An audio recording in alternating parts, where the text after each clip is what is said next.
this is for the rhyme books. One time for all the vinyl. One time for the ancestors who give the records to be recycled. One time for the MCs who got respect cause they earned it. One time for all the fans who bought a CD before they burned it. One time for all the Crips, Bloods, Vice Lords. Anyone who's ever had a life they had to fight for. One time for single mothers. One time for all the strugglers, all the hustlers and the homeless over the world dying of hunger.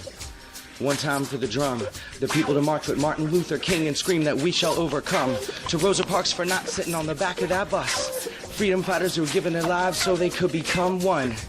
The ignorance and hatred that plagues man.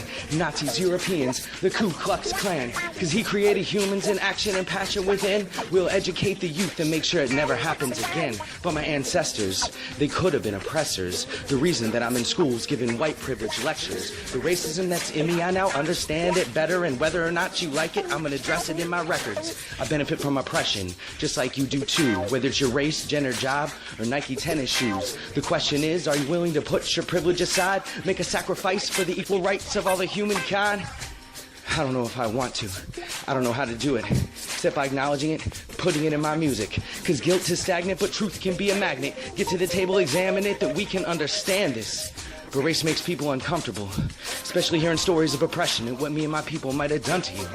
Cause everyone thinks I'm not racist, but racism is structural. So in that case, if you have a white face, you live in America, you wear privilege over another race, and the least that you could do is mentally trade places.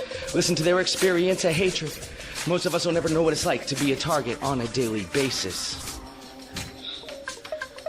I gotta face it.